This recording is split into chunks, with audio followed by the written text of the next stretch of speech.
अस्सलाम वालेकुम नाज़रीन, आप देख रहे हैं न्यूज़ टॉक। मैं हूं यशवीन जमाल। नाज़रीन, मुबैना धांधली केस में इलेक्शन ट्राइब्यूनल इस्लामाबाद ने मुस्लिम लीग नून के रहनुमा तारिक फजल चौधरी और राजा खुर्रम नवाज पर जवाब ना जमा करवाने के बायस जुर्माना आयद करते हुए अगले 3 रोज़ में फॉर्म 45, 46 और 47 के साथ मुकम्मल जवाब जमा करवाने की हिदायत कर दी हैं। इस्लामाबाद के 3 हलकों में मुबैना धांधली के खिलाफ जस्टिस तारिक महमूद जहांगीरी ने PTI के उम्मीदवारों की दरखास्त पर आज समाअत की। दौरान समाअत जस्टिस तारिक महमूद जहांगीरी का कहना था कि जब ट्राइब्यूनल फंक्शनल था तो आपने हुक्म पर अमल दरामद करना था। जस्टिस तारिक महमूद जहांगीरी का मजीद कहना था कि तीनों हलकों की रोजाना की बुनियाद पर अब समाअत होगी, हर हल्के की अलग अलग समाअत करेंगे। इससे कबल मुस्लिम लीग नून के रहनुमाओं की जानिब से इस्लामाबाद इलेक्शन ट्राइब्यूनल पर एतराज़ सामने आया, जिसके बाद इलेक्शन कमीशन ने इलेक्शन ट्राइब्यूनल का नोटिफिकेशन मुअत्तल कर दिया था। बाद अज़ां सुप्रीम कोर्ट ऑफ पाकिस्तान ने इलेक्शन कमीशन की ट्राइब्यूनल मुअत्तली के नोटिफिकेशन को मुअत्तल करार देते हुए ट्राइब्यूनल को अगली समाअत तक कार्रवाई जारी रखने का हुक्म भी दिया था। सुप्रीम कोर्ट का फैसला आने के बाद सोशल मीडिया पर जस्टिस तारिक महमूद जहांगीरी के खिलाफ उनकी डिग्री को लेकर एक मुहिम शुरू कर दी गई, जिसमें उनकी डिग्री के हवाले से ये खबरें फैलाई जाने लगीं कि उनकी डिग्री मुबैना तौर पर जाली है। सोशल मीडिया पर इस मुहिम के बाद जस्टिस तारिक महमूद जहांगीरी को तनकीद का निशाना बनाया गया। उसके अलावा कराची के शहरी इरफान मजहर की जानिब से आइन के आर्टिकल 209 के तहत जस्टिस तारिक महमूद जहांगीरी की डिग्री के खिलाफ सुप्रीम जुडिशल काउंसिल में रेफरेंस भी दायर कर दिया गया है। शिकायत कुनंदा की जानिब से रेफरेंस में ये इल्ज़ाम सामने आया है कि जस्टिस तारिक महमूद जहांगीरी की कानून की डिग्री जाली है और जामिया कराची की जानिब से उनकी डिग्री की तौसीक नहीं की गई है। उनके रोल नंबर में भी तजाद है और रिकॉर्ड के मुताबिक जो रोल नंबर दिया गया है वो किसी इम्तियाज़ अहमद का था। जस्टिस महमूद जहांगीरी के खिलाफ रेफरेंस और सोशल मीडिया पर चलने वाली मुहिम के खिलाफ आज इस्लामाबाद हाई कोर्ट में फुल बेंच ने समाअत की। चीफ जस्टिस आमिर फारूक की सरबराही में समाअत हुई। तौहीन अदालत की कार्रवाई थी। दौरान समाअत चीफ जस्टिस का एडिशनल अटॉर्नी जनरल को मुखातिब करते हुए कहना था कि ऐसे नहीं चलेगा, हम इस कैंपेन को बर्दाश्त नहीं करेंगे। पेमरा, PTA और FIA की क्या जिम्मेदारी है? क्या इनको नजर नहीं आ रहा? हमने पहले भी एक्शन लिया लेकिन किसी ने सबक नहीं सीखा। जो भी इस मुहिम में मुलविस निकला इसके खिलाफ कार्रवाई करेंगे। चीफ जस्टिस का मजीद कहना था कि अगर किसी ने सुप्रीम जुडिशल काउंसिल में दरखास्त देनी है तो दे, हम किसी को नहीं रोक रहे। दौरान समाअत जस्टिस मियां गुल हसन औरंगजेब ने रिमार्क्स दिए कि जजेस के खिलाफ मुहिम चली लेकिन हुकूमत ने कोई एक्शन नहीं लिया। वज़ीर कानून और अटॉर्नी जनरल ने कोई बात नहीं कही। इसका मतलब है कि आप इसकी तौसीक कर रहे हैं। चीफ जस्टिस ने रिमार्क्स दिए कि अब हम हुकूमत और पेमरा को बताएंगे कि उनकी क्या जिम्मेदारी है। इनको अब हम बताएंगे कि क्या करना है। अब जजेस ट्वीट करें कि मेरी डिग्री सही है या जाली है या असली है। पूरे नेशनल मीडिया और सोशल मीडिया पर चल रहा है ये इदारा जाती रिस्पॉन्स है। जो इसमें मुलविस होगा अपनी गर्मियां अडियाला जेल में गुजारेगा। उनका मजीद कहना था कि एहतसाब से घबराने वाले नहीं, लेकिन एहतसाब के नाम पर जारी मुहिम काबिले बर्दाश्त नहीं है। अदालत ने पेमरा, PTA और DJ FIA को तलबी का नोटिस जारी करते हुए केस की मजीद समाअत गर्मियों की छुट्टियों के बाद तक मुलतवी कर दी। जस्टिस तारिक महमूद जहांगीरी के खिलाफ जारी मुहिम पर वकला की जानिब से भी शदीद रद्द अमल सामने आया है। इस्लामाबाद बार काउंसिल और Islamabad high court bar association के उहदेदारान का प्रेस कॉन्फ्रेंस करते हुए कहना था कि अदलिया को अपना काम करने दिया जाए। तमाम इदारों को अपनी हदूद कयूद में रहना चाहिए। जब जज की तैनाती होती है तो इसकी दस्तावेज की बाकायदा स्क्रूटनी भी होती है।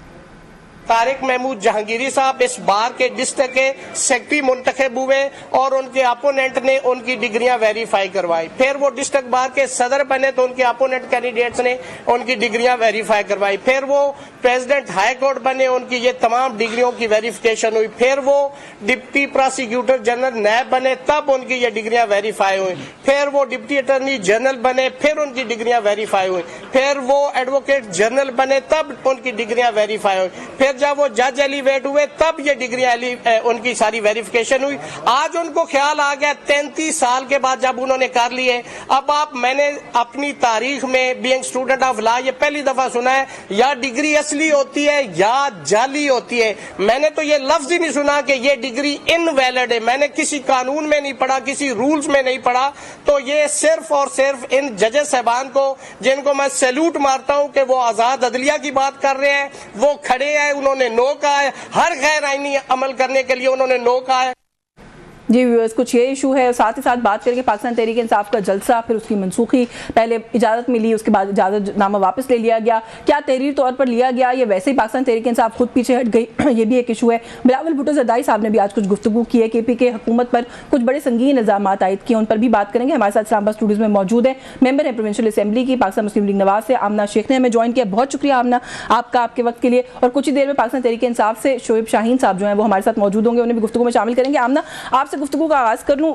एक तो ये जो इशू हमने देखा कि है पाकिस्तान मुस्लिम लीग नून के हवाले से हमेशा एक इंप्रेशन रहता है कि कहीं ना कहीं अदलिया के साथ जो है ना वो महाजराई का सिलसिला जारी रहता है। आज ऑनरेबल जजेस ने भी कह दिया कि हुकूमत की खामोशी को क्या उसकी तौसीक समझ लिया जाए कि एक ऑनरेबल जज हैं, उनके खिलाफ इस तरह से मुहिम चलाई जा रही है। इससे पहले आप बाबर सत्तार साहब का मामला देख लें, उससे पहले खुद आमिर फारूक साहब का मामला देख लें। इशूज़ की एक लंबी लिस्ट है, हुकूमत खामोश है। देखिए मैं इस चीज़ से थोड़ा सा डिसएग्री करूँगी। मेरा नहीं ख्याल इस वक्त हुकूमत का कोई इशू है। जो हमारी एक जमात है पाकिस्तान तहरीक इंसाफ, मैं तो बल्कि बहुत सारे शोज़ में ये कह चुकी हूँ कि मैं उनको पॉलिटिकल पार्टी समझती नहीं हूँ। उन्होंने पहले एक दहशतगर्दी उन्होंने ऑन ग्राउंड की है और एक दहशतगर्दी वो है जो वो सोशल मीडिया पे करते हैं। और इस तरह से जजेस को मलाइन करना, जजेस के खिलाफ कैंपेन्स करना, ये उनका हमेशा से काम रहा है। गवर्नमेंट देखें अगर डायरेक्टली इस चीज़ में इंटरफेयर करेगी तो फिर उनके ऊपर इल्ज़ाम लगेगा पॉलिटिकल विक्टिमाइजेशन का। So it is a two edge sword. Government को बड़ा हमें आप लोगों ने जो जिस तरह की मीडिया और सोशल मीडिया और सब चीज़ों के साथ ना, it is like walking on eggshells for अस।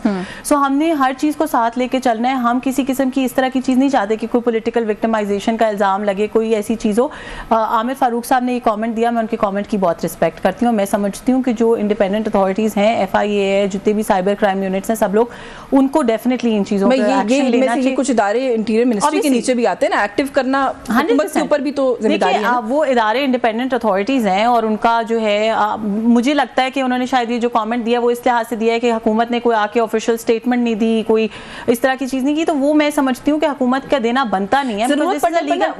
सवाल किया जाता है शायद कि जरूरत पड़ने पर government comes out all guns blazing. अभी 6 जजेस के खतूत का मामला आप देख लें, उसके साथ ही फौरन बाद जो दोनों मिनिस्टर्स की प्रेस कॉन्फ्रेंस है आजम तारड़ की और अता तारड़ साहब की, वो आपके सामने है। इल्ज़ाम लगाने के लिए, गुस्सा निकालने के लिए तो हुकूमत फौरन आ गई, लेकिन जब वो कॉर्नर हो रहे हैं तब हुकूमत क्यों नहीं आती? नहीं, I am sure they will in due to course of time. देखिए, जब उन्होंने खुद 7 मेंबर बेंच बना दिया है इस चीज़ की इन्वेस्टिगेशन के लिए, तो उसमें एक law is taking its course. हम क्यों एक जुडिशल सिस्टम जो प्रॉपर तरीके से चल रहा है, जो इंडिपेंडेंट अथॉरिटीज प्रॉपर तरीके से फंक्शन खुदा करके हमें ऑलमोस्ट 4.5-5 साल बाद तो हमें सिस्टम को चलाने का मौका मिला है। आपको पता है कि पहले किसके ईमा पर सिस्टम चल रहा था, कैसे पॉलिटिकल विक्टिमाइजेशन हो रही थी, प्राइम मिनिस्टर ऑफिस में बैठ के प्लान्स बनते थे, अब अगला इसको टारगेट करो, इसको 16 महीने की पीडीएम की हुकूमत भी शामिल है। नहीं, ऑफ कोर्स नो, मैं इमरान खान की हुकूमत की बात कर रही हूँ जो उन्होंने अब एक्सेप्ट। देखिए, एक चीज ये है कि मैं कोई बात खुद से करूँ, एक वो चीज़ है जो उन्होंने खुद एक्सेप्ट करनी शुरू कर दी है।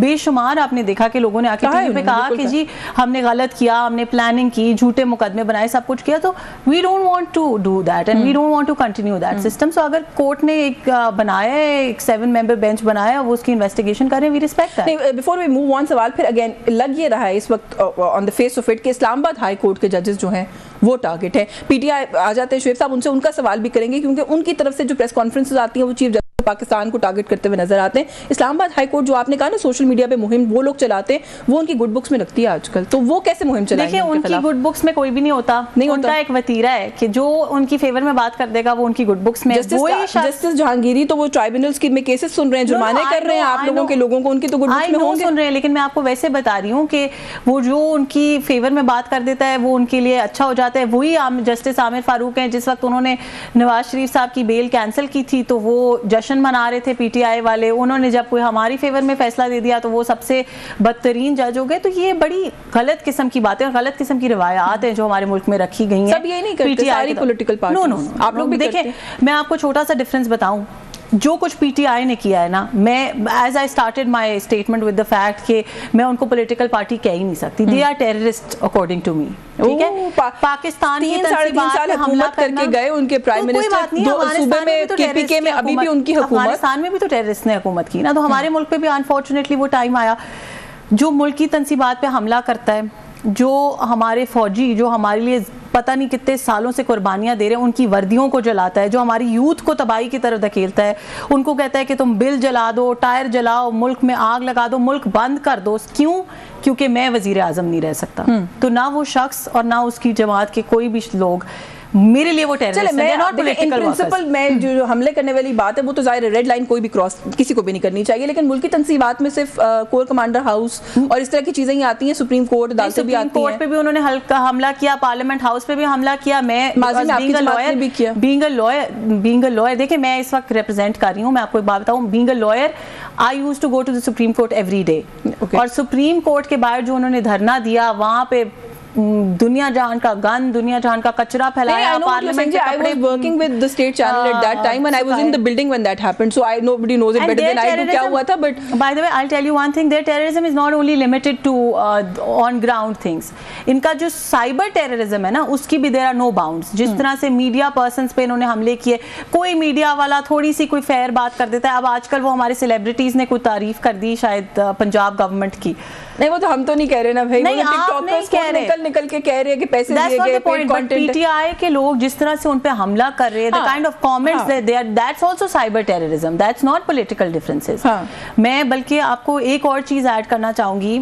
Last week I was on a TV show और वहाँ पे पीटीआई के एक रिप्रेजेंटेटिव ने जिस बदतमीजी से मेरे से बात की, मैंने उन्हें कहा जी difference of opinion is a different thing, attacking a woman in personal capacity. So इसलिए इन लोगों का टेररिज्म जो है ना, वो that goes beyond the ground terrorism, it's also cyber terrorism. और अब तो पता नहीं TikTok terrorism and all what all kinds of terrorism they are indulging into. So I don't think कि मैं फिर भी आप हार्श लफ्ज इस्तेमाल करिए, मेरा ख्याल है फॉर अ पॉलिटिकल पार्टी जो own that word, I completely single largest party है वो इस वक्त, बेशक उनका नाम वो कुछ और लेते हो पार्लियामेंट के अंदर, इस मुल्क के मेजॉरिटी अवाम आप कह रही हैं दहशतगर्दों को सपोर्ट कर रहे हैं। आप ये बताएं कि आपकी क्या डेफिनेशन है टेररिस्ट की आपके लिए? नहीं, डेफिनेशन आपने अपनी क्लियर कर दी है। मेरा डेफिनेशन मेरे लिए तो ये डेफिनेशन है, जो बंदा गलत चीजों में इंडल्ज कर रहा है, चीजों पाकिस्तान पे, किसी भी मुल्क पे, उसकी सॉवरेनिटी पे डिजिटली या ऑन ग्राउंड हमला कर रहा है, मेरे लिए वो टेररिस्ट एक्टिविटी है। जब हम केसेस करते हैं, मैं तो आपको लीगल डेफिनेशन के हिसाब से बता रही हूँ ना, जब हम केस करते हैं, किसी के पास से एक गन निकल आती है तो हम कहते हैं जी इस पे एटीसी लगा दो, ये टेररिस्ट है। सो जिनके पास से हजारों तरह के असलहा निकला, जिनके पास से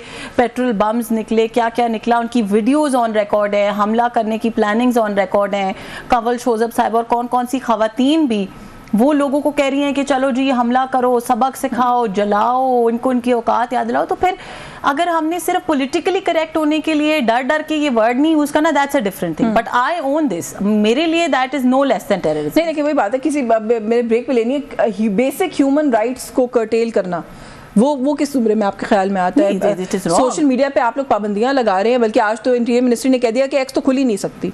नेशनल सिक्योरिटी का मसला है, तनकीद से इतना खौफ कि आप उसको नेशनल सिक्योरिटी का मसला बना दें। आई एम श्योर देखें, वो मैं उसके ऊपर अगर पर्सनल कैपेसिटी में कमेंट करूंगी तो मैं समझती हूँ कि फ्रीडम ऑफ स्पीच होनी चाहिए, is a very important pillar of any society. जब तक आपके पास फ्रीडम ऑफ स्पीच नहीं होगा, डेमोक्रेसी की असल ब्यूटी आप देख ही नहीं सकते। So, वो मेरी पर्सनल ओपिनियन है, बट आई एम श्योर अगर मिनिस्ट्री ऑफ इंटीरियर ने इस तरह का कोई कमेंट किया, they would have their. Ministry of interior को वैसे कंसीडर करना चाहिए, प्राइम मिनिस्टर को भी वीपीएन लगा के ट्वीट्स करनी पड़ती है। मुझे एक ब्रेक लेनी है, चीफ मिनिस्टर को भी वीपीएन लगा, सबको वीपीएन लगा के अपनी कारकर्दगी बतानी पड़ती है। मुझे एक ब्रेक लेनी है, ब्रेक से वापस आएंगे तो मजीद इन्हीं इश्यूज पे बात करेंगे, हमारे साथ रहिए जी। वेलकम बैक नाज़रीन। ब्रेक पे जाने से पहले हमने आपको बताया था कि शोएब शाहीन साहब भी हमारे साथ मौजूद होंगे। बहुत शुक्रिया सर आपका, आप प्रोग्राम में तशरीफ लाए, आपने वक्त दिया। अच्छा सर, मैं भी जो ये मसला है जस्टिस जहांगीरी वाला, उस पर बात करी थी ब्रेक से पहले आमना साहिबा से। इस्लामाबाद हाई कोर्ट लगता है कि कुछ एक मखसूस पॉलिटिकल पार्टी के निशाने पर है और उनके वर्कर्स और लोगों के निशाने पर है। सुप्रीम कोर्ट अब लगता है कि आप लोगों के निशाने के ऊपर है। ये कहा जा रहा है कि आप लोग भी बाकी पॉलिटिकल पार्टीज के अब तर्ज अमल पर आ गए और खास तौर पर चीफ जस्टिस ऑफ पाकिस्तान को आप लोग बहुत क्रिटिसाइज कर रहे हैं, वो भी मीडिया पर आके। देखिए, पहली बात तो यह है कि विद रिस्पेक्ट टू एवरी जज, with respect to any of the जजेस, जो इंसाफ और क़ानून के रास्ते में रुकावटें पैदा कर रहे हैं इस वक्त, वो तो आपकी इंटेलिजेंस एजेंसीज़ हैं, वो आपकी ये हुकूमतें हैं।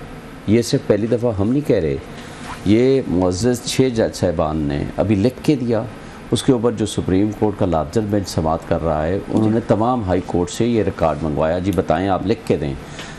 आलमोस्ट तमाम हाई कोर्ट्स ने और तमाम लोअर जुडिशरी ने लिख के दिया है कि हमारे रास्ते की रुकावट सबसे बड़ी हमारी इंटेलिजेंस एजेंसी ISI है, और जब हम उनको इनकार करते हैं तो हमें लाइफ थ्रेट्स मिलती हैं। ये उन्होंने लिख के दिया है। अच्छा, अब आगे चलते हैं। देखें, अगर किसी एक जज के ऊपर आपका एतराज़ है तो आप वर्बली या राइटिंग में उसके ऊपर एतराज़ कर सकते हैं कि जनाब हमें आपसे इंसाफ की तवक्को नहीं है, आप मुतासिब हैं और उसकी ये वजूहात हैं। वर्बली भी कह सकते हैं, ज़बानी भी कह सकते हैं और लिख के भी दे सकते हैं, और वो हमने की है, वर्बली की है चीफ जस्टिस ऑफ पाकिस्तान के ऊपर। अब जहाँ तक इस बात का ताल्लुक़ है कि पूरी जुडिशरी के ऊपर आप अटैक शुरू कर दें, वो हमने ना की है, ना हम करना चाहते हैं।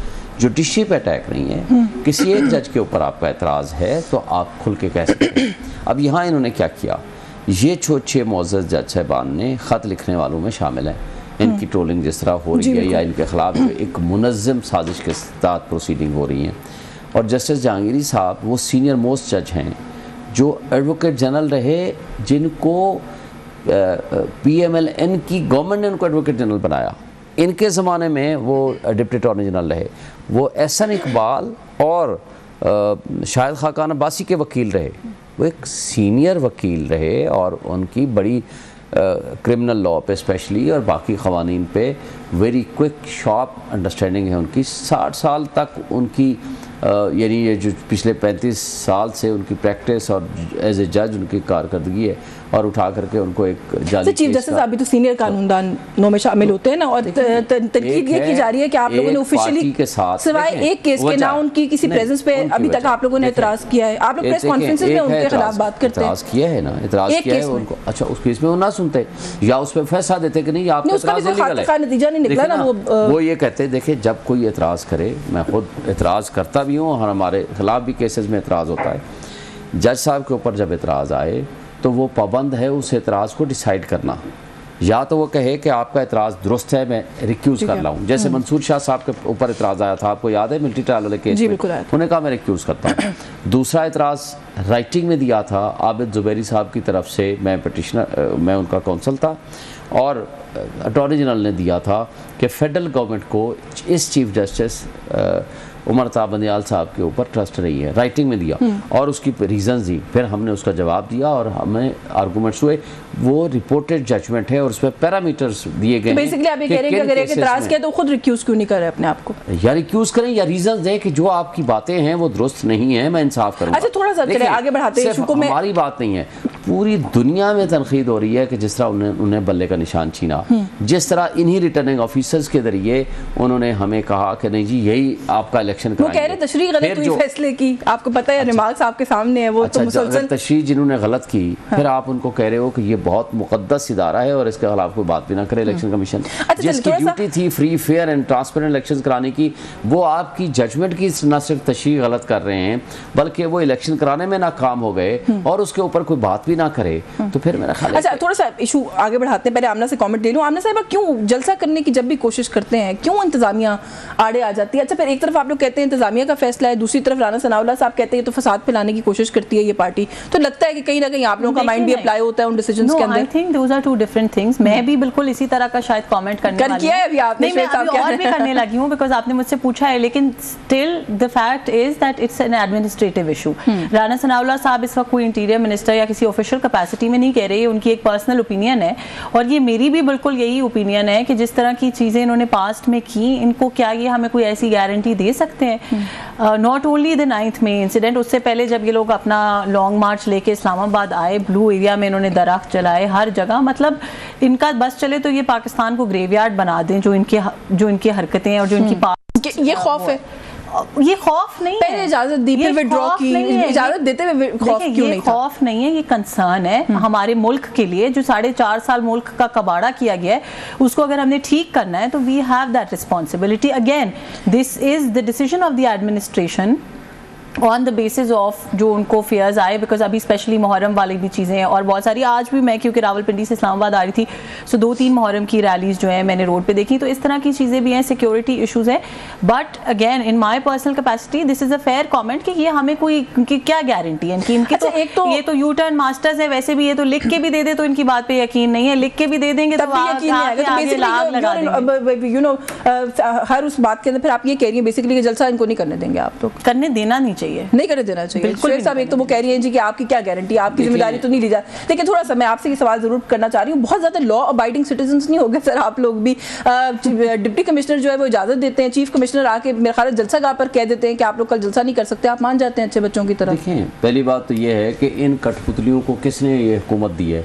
फार्म 47 की पैदावार है, ये कोई हुकूमत वाले तो है नहीं, अवाम ने तो इनको रिजेक्ट कर दिया। सर हुकूमत बैठे तो है ना, बदमाशी के जोर पे, डकैती के जोर पे अगर कोई आगे बैठ जाए, मुझे बताएं प्राइम मिनिस्टर की जमात के पटन ने क्या रिपोर्ट दी? मैडम मैं आपकी बात पे नहीं बोलता, प्लीज आप मुझे बताएं पटन ने क्या रिपोर्ट दी है, मरियम नवाज के हल्के के बारे में क्या रिपोर्ट दी है, ये हमारे 3 हल्कों के बारे में क्या रिपोर्ट है? ये 18 सीटों के साथ प्राइम मिनिस्टरशिप और वहाँ इलेक्शन हार के वहाँ बैठे हुए हैं। एक सीट भी इन्होंने इस तरह की जो साफ सुथरे तरीके से जीत के आए हूँ वो आकर के बता दें। जो सीटें जीती हैं वो हम मानते हैं, जो नहीं जीती हैं उन सबके सामने और सबको पता है। ठीक है। और पहली बात। दूसरी बात ये है कि वो जो इनका एक तरह से टाउट है, वो डिप्टी कमिश्नर जिसने ये हरकतें की हैं या जो चीफ कमिश्नर नहीं करता उसके लिए हम ऐसे अल्फाज इस्तेमाल कर लेते हैं। मुझे बताएं। हाँ।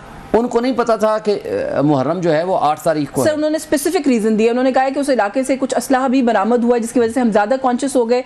नफरी जो है वो मुहर्रम की जगहों पे डिप्यूटेड है, हम यहाँ फालतू नफरी लगा नहीं सकते। मुहर्रम है 8 तारीख को, आज पहला मुहर्रम है। जलसा शुरू हो जाती नहीं हो जाती। जलसा था हमारा 6 तारीख को, कौन सी मजालिस थी। दूसरी बात, जो इन्होंने 4 तारीख को इजाजत दी, 5 को कैंसिल कर दी। 4 तारीख को जब इजाजत दे रहे थे, इनकी सारी मीटिंग्स हुई, सारे इंटेलिजेंस रिपोर्ट्स आई। माने चले पता है मेरी बात सुनिए सर, जो वोटिंग लीडरशिप होती है वो टोकन प्रोटेस्ट ही करके आ जाती है ऐसी जगहों पे। आप लोग तो घर बैठ जाते हैं पहले सिग्नल के ऊपर। पहली बात तो ये है कि ये सब कुछ जब कुछ इन्होंने दिया उसको कैंसिल करने का अख्तियार इनके पास कहां से था। दूसरी बात, हमने इस वेरी नेक्स्ट डे हमने कंटेम्प्ट पिटीशन में चले गए। मैटर हमारा सब जुडिस हो गया कोर्ट ऑफ लॉ में। जब हम कोर्ट ऑफ लॉ में चले गए, अब हमने वाज़ेह तौर पर पैगाम दे दिया है, राइट और रॉन्ग।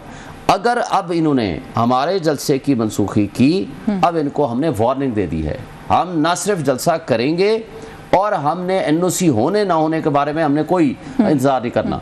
अब कोर्ट ऑफ लॉ में हम चले गए हैं। कोर्ट ऑफ लॉ ने अब हमें जो ऑर्डर करेगी, जो तारीख देगी, हमने उसके मुताबिक चलना है। हम कोर्ट को ये नहीं कहना चाहते थे कि हमने लॉ अबाइडिंग नहीं है, हमने आपके हुक्म की तामील नहीं की या आपके हुक्म का इंतजार नहीं किया।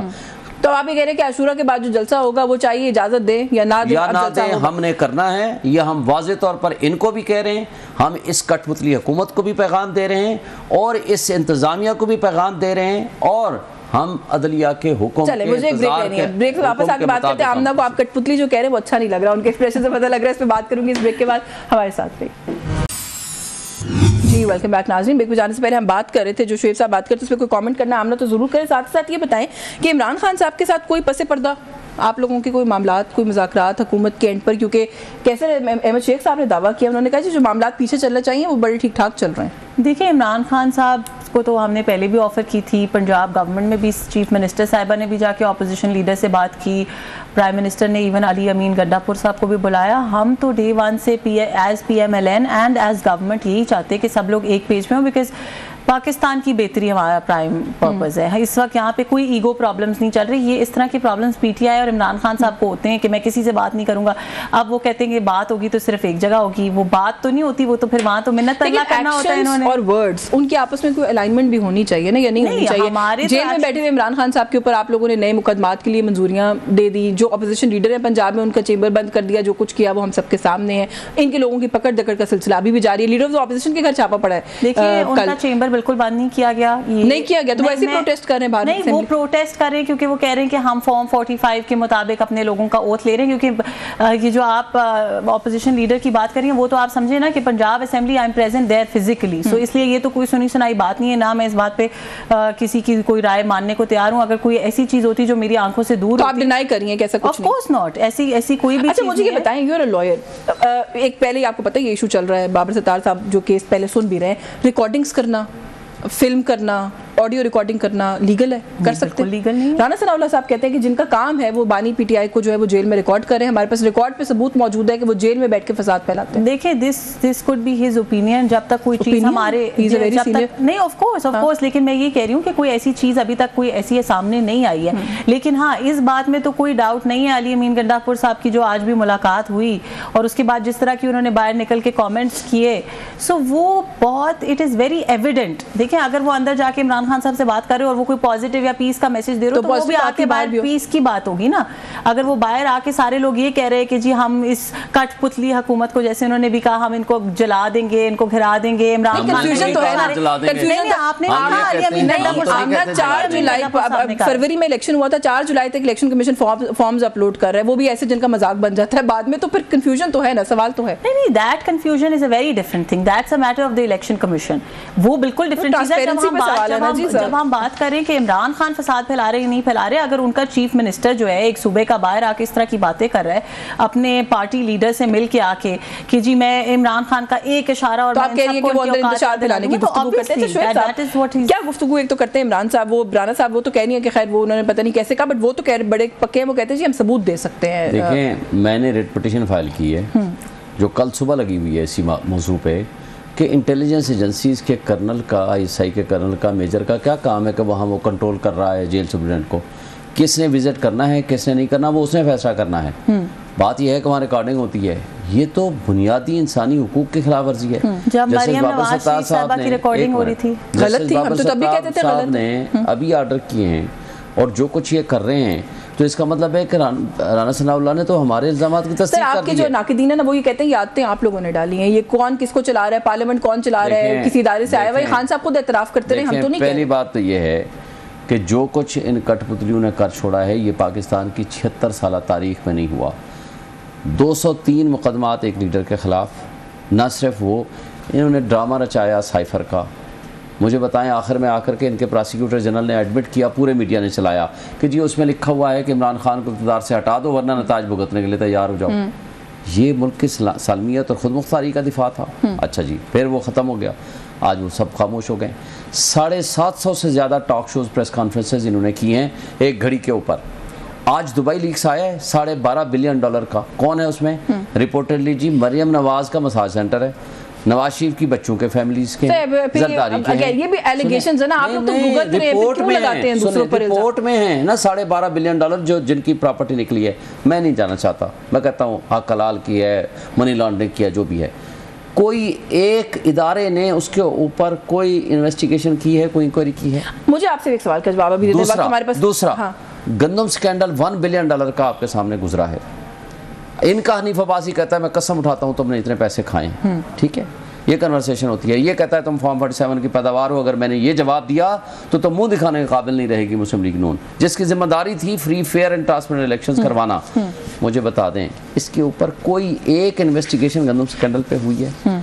इन लोगों ने मुल्क का जो अंजाम कर दिया है, अब ये कहते हैं कि इसके ऊपर तनकीद भी ना करो।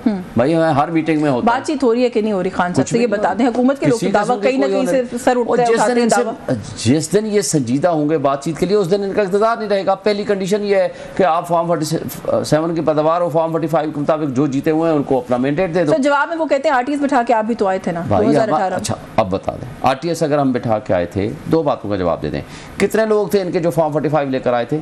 2017 का कानून है ना, एक बंदा बता दें। दूसरी बात मुझे बता दें, हम तो आज मुतालबा कर रहे हैं ना जुडिशल कमीशन का, इनको 16 महीने हमने एक कमेटी बना दी थी पार्लियामान की, ये लोग भागे नहीं आए और इनके 16 महीने रहे, कोई फाइंडिंग्स आई हैं कि किसी एक हरकत के बारे में गलत था? आप लोग आपके फॉर्म 45 मिल गए, इनको तो मिले ही नहीं। इन्होंने 2014 में भी 13 में भी किया था मुतालबा जुडिशल कमीशन का, वो 35 पंक्चर से स्टोरी, और उसके नतीजे में भी कुछ नहीं निकला। उन्होंने भी कहा कि कोई मुनज़्ज़म हमारे हक में फैसले दिए, आपको पता है? मैं मुनज़्ज़म धांधली वाले केस की बात कर रही हूं। उन्होंने ये कहा कि ऑर्गेनाइज्ड कोई मुनज़्ज़म धांधली नहीं थी, अगर कोई स्मॉल डिस्क्रिपेंसी थी लोकल लेवल पे वो अलग बात है। बहुत सारी बताई, देखें वो डिसीजन, क्योंकि मैं I was part of the legal team. देखें आज की मैं बात कर रहा हूँ, आज हम फॉर्म 45 का रिजल्ट क्या होता है? वो है फॉर्म 45, वो जो प्रिजाइडिंग ऑफिसर जारी करता है, उसके मुताबिक हमने कहा है कि कमीशन बना दो, चेक कर लो, ऑडिट करा लो। Election commission, returning officer, establishment और ये कठपुतली सारी मिली भगत से आगे बैठे हुए हैं। इन लोगों के पास कोई ऐसी अखलाकी, कानूनी, आईनी जवाब नहीं है हुकूमत करने का। इस सब कुछ के बावजूद भी हम हमेशा सिर्फ आपकी KP की गवर्नमेंट को भी लोग सर ऐसे ही चैलेंज करें। बिलावल भुट्टो साहब ने कहा है कि दहशतगर्दी के खिलाफ जो हम बात करें, KP की गवर्नमेंट फंड करती है उस टेररिज्म। पहली बात तो आपको बता दूं कि लोग कहते हैं कि जी आप फिर फॉर्म 45 के मुताबिक वहाँ कैसे जीते। मैंने 2 महीने पहले इमरान खान से मुलाकात के बाद प्रेस कॉन्फ्रेंस की थी। हम KP का नहीं, पाकिस्तान का हर हल्का हमारा खोल दें, हम उसके लिए राजी हैं, बनाएं जुडिशल कमीशन, हमें कोई एतराज़ नहीं। जहाँ तक दहशतगर्दी की बात कर रहे हैं, इन कठपुतलियों से पूछो कि सबसे बड़ा दहशतगर्द इस्लामाबाद का कौन है? वो मैं हूँ, इलेक्शन जीत के बैठा हूँ, इसलिए कि 7 FIR मेरे खिलाफ दहशतगर्दी हुई हैं। बात यह है कि इनको शर्म नहीं आती कि ये बातें करते हैं।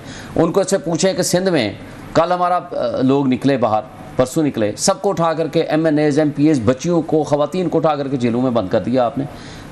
उसके बावजूद निकल रहे हैं। लेकिन बात यह है कि आपके यहाँ कोई बुनियादी इंसानी हक हैं और आप दहशतगर्दी के वहाँ मुकदमे बना रहे हैं। पिछले 2 साल से 99% दहशतगर्दी के पर्चे हमारे सिर्फ पीटीआई वर्कर्स के खिलाफ हुए हैं। हाँ। आप दहशतगर्दी खत्म करना चाहते हैं, आप अज़्म इस्तेहकाम पाकिस्तान कहते हैं। हम लोग ऐसे मेरे पास वक्त हो गया, आप दोनों इस पे ब्रीफ कमेंट कर दें। अरशद शरीफ साहब का जो मामला है, आज एक बड़ी इंपॉर्टेंट अपडेट केनिया से आई है। वहाँ की जो रियासत की हाई कोर्ट है, उन्होंने कहा जी कि कोई अनआइडेंटिफाइड बंदे का प्रॉब्लम नहीं था और इसकी इन्वेस्टिगेशन होनी चाहिए, जो FIR दर्ज होनी चाहिए। बाहर वाले जो है वो इंसाफ देने को तैयार है, उन्होंने कर भी दिया है इंसाफ, उन्होंने अपना वर्डिक्ट भी दे दिया। हम इस तरह के मामलात को हाथ लगाने को भी तैयार नहीं है, टच करके भी नहीं गुजरना चाहते। थोड़ी देर पहले भी आप कह रही थी कि इनके दौर में जर्नलिस्ट के साथ क्या हुआ, मीडिया के साथ क्या हुआ। PDM गवर्नमेंट थी जिस टाइम पे ये सारा मामला हुआ, आपको अच्छे से पता होगा। अभी भी आपकी हुकूमत है, क्यों हम परस्यू नहीं करें? इंटरनेशनल नॉलेज का मसला बन गया। समझती हूँ कि दिस इज वेरी कंडेमेबल, ना तो उनके साथ ऐसा होना चाहिए था। नोबडी, इवन अगर कोई चीज ठीक की उन्होंने गलत की तो in any case law should take its course. उन्होंने कोई गलत किया था? नहीं, मैं यही कह रही हूँ कि nobody deserves that. No ground for homicide. According to me, not even a criminal deserves that. Exactly. क्योंकि क्रिमिनल भी कोई होता है तो उसके लिए भी लॉ है। लेकिन 16 से ज़ायद FIR किसने कटवाई? कौन थे वो कंप्लेनेंट? वो सामने क्यों नहीं लाते? सुप्रीम कोर्ट में उस दिन बैठा हुआ था, वो कहते हैं PMLN के नहीं थे, इतना मैं बता सकती हूँ। नहीं, जो भी थे आप लाए ना, आपकी हुकूमत है, आप लाए। ये चीजें इन्वेस्टिगेट आप लाए ना। अच्छा, किसने दुबई से उनको निकलवाया था, UAE से? वो बंदा कौन था जिसने उनको निकलवाया कि जी यहाँ से मुल्क से बदर कर दें? ये किरदार सामने ले आए। देखें, वो तो एग्जीक्यूट करने वाले थे ना। साजिश तो आपकी पाकिस्तान में तैयार हुई है, उसकी कीनिया में किससे दुश्मनी थी? फैमिली का भी यही वो कहना है बार-बार कि यहाँ के किरदार को पहुंचाना पड़ा। उन किरदारों को कौन का फर्क किरदार तक पहुंचाएगा? क्या आपकी हुकूमत इस बात की पाबंद नहीं है?